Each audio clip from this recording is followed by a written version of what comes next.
Hello ವೀಕ್ಷಕರೇ, welcome back to my channel ಕನಸು ಕಿಚನ್ಸ್ಗೆ ಎಲ್ರಿಗೂ ಕೂಡ ಸ್ವಾಗತ.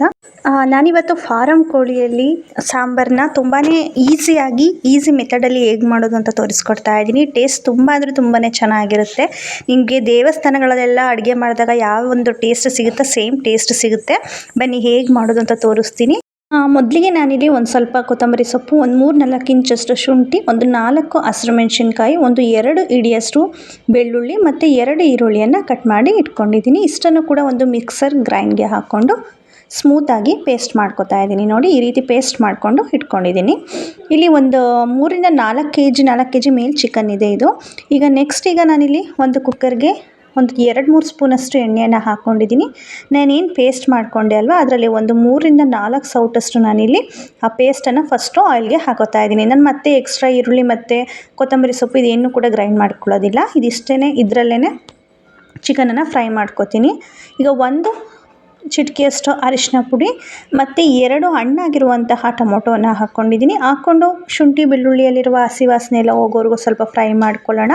ಟೊಮೊಟೊ ಕೂಡ ಸ್ವಲ್ಪ ಸಾಫ್ಟ್ ಆಗಬೇಕು. ನೋಡಿ, ಈಗ ಅದರಲ್ಲಿರುವಂತಹ ಹಸಿ ವಾಸನೆ ಎಲ್ಲ ಹೋದ ನಂತರ ಈ ಕಲರಲ್ಲಿ ಚೇಂಜ್ ಆಗುತ್ತೆ ಶುಂಠಿ ಬೆಳ್ಳುಳ್ಳಿ. ಅದಾದ ನಂತರ ಈಗ ನಾನಿಲ್ಲಿ ತೊಳೆದಿಟ್ಟಿರುವಂತಹ ಎಲ್ಲ ಚಿಕನನ್ನು ಕೂಡ ಹಾಕ್ಕೊಂಡು ಅದರ ಮೇಲ್ಗಡೆ ಸ್ವಲ್ಪ ಮೆಂತ್ಯ ಸೊಪ್ಪನ್ನು ಹಾಕೋತಾ ಇದ್ದೀನಿ. ಒಂದು ಅರ್ಧ ಕಟ್ಟಷ್ಟು ನಾನಿಲ್ಲಿ ಮೆಂತ್ಯ ಸೊಪ್ಪನ್ನು ಹಾಕ್ಕೊಂಡು ಸ್ವಲ್ಪ ರುಚಿಗೆ ಎಷ್ಟು ಬೇಕಷ್ಟು ನೋಡಿಕೊಂಡು ಸಾಲ್ಟ್ನ ಕೂಡ ಸೇರಿಸ್ಕೊಂಡು ಕ್ಲೀನಾಗಿ ಒಂದ್ಸಲ ಮಿಕ್ಸ್ ಮಾಡ್ಕೊತಾ ಇದ್ದೀನಿ. ಮೆಂತ್ಯ ಸೊಪ್ಪನ್ನು ಹಾಕೋದ್ರಿಂದ ಫ್ರೆಂಡ್ಸ್ ಚಿಕನ್ನಲ್ಲಿರುವಂತಹ ಹೀಟ್ ತುಂಬಾ ಕಡಿಮೆ ಆಗುತ್ತೆ ಮತ್ತು ಎಕ್ಸ್ಟ್ರಾ ಫ್ಲೇವರ್ ಕೂಡ ಸಿಗುತ್ತೆ. ಸೊ ಹಾಗಾಗಿ ಹಸಿ ಮೆಂತ್ಯ ಸೊಪ್ಪನ್ನೇ ನಾನಿಲ್ಲಿ ಹಾಕ್ಕೊಂಡು ಕ್ಲೀನಾಗಿ ಒಂದ್ಸಲ ಚೆನ್ನಾಗಿ ಇದನ್ನು ಮಿಕ್ಸ್ ಮಾಡಿಕೊಂಡು ಸ್ವಲ್ಪ ಚಿಕನ್ನಲ್ಲಿರುವಂಥ ನೀರೆಲ್ಲ ಬಿಟ್ಟ ನಂತರ ಒಂದು ಲಿಡ್ನ ಕ್ಲೋಸ್ ಮಾಡಿ ಒಂದು 3-4 ವಿಷಲ್ ನಾನಿಲ್ಲಿ ಕೂಗಿಸ್ಕೊಂಡು ತೆಗೆದಿಟ್ಕೊಂಡಿದ್ದೀನಿ. ಈಗ ಖಾರಕ್ಕೆ ನಾನು ಸಣ್ಣದು ಒಂದು ತೆಂಗಿನಕಾಯಿ ಪೂರ್ತಿ ಹಾಕ್ಕೊಂಡಿದ್ದೀನಿ, ಒಂದು ತೆಂಗಿನಕಾಯಿ ಪೂರ್ತಿ, ನಂತರ ಒಂದು ಸ್ವಲ್ಪ ಕಡಲೆ ಮತ್ತು ಚಕ್ಕೆ ಲವಂಗ ಇಷ್ಟನ್ನು ಕೂಡ ಹಾಕ್ಕೊಂಡು ಇದನ್ನು ಕೂಡ ಕ್ಲೀನಾಗಿ ಪೇಸ್ಟ್ ಮಾಡಿ ತೆಗೆದಿಟ್ಕೊಂಡಿದ್ದೀನಿ. ಈಗ ನೆಕ್ಸ್ಟ್ ನೋಡಿ, ಚಿಕನ್ ಪೂರ್ತಿ ಚೆನ್ನಾಗಿ ಬೆಂದಿದೆ.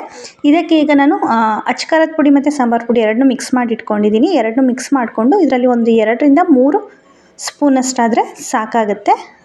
ಖಾರ ಇದೆ ಮತ್ತು ಶುಂಠಿ ಬೆಳ್ಳುಳ್ಳಿಯಲ್ಲಿ ತುಂಬ ಖಾರ ಇರುತ್ತೆ, ಚಕ್ಕೆ ಲವಂಗ ಮತ್ತು ಹಸಿರು ಮೆಣಸಿನ್ಕಾಯಿ ಕೂಡ ಯೂಸ್ ಮಾಡಿದ್ದೀವಿ. ಹಾಗಾಗಿ ನೋಡಿಕೊಂಡು ಖಾರ ಪುಡಿಯನ್ನು ಯೂಸ್ ಮಾಡಬೇಕು. ನೆಕ್ಸ್ಟ್ ನಾನು ಕಾಯಿ ಮತ್ತು ಕಡಲೆ ಎಲ್ಲ ಏನು ರುಬ್ಬಿಟ್ಟಿದ್ದೆ ನೋಡಿ, ಆ ಪೇಸ್ಟ್ ಕೂಡ ಹಾಕ್ಕೊಂಡು ನೀರನ್ನು ಸೇರಿಸ್ಕೊತಾ ಇದ್ದೀನಿ. ಎಷ್ಟು ಬೇಕಷ್ಟು ನೀರನ್ನು ಹಾಕ್ಕೊಂಡು ಸಾಂಬಾರು ಎಷ್ಟು ಮಾಡ್ಕೋಬೇಕೋ ಅಷ್ಟು ಹಾಕ್ಕೊಂಡಿದ್ದೀನಿ.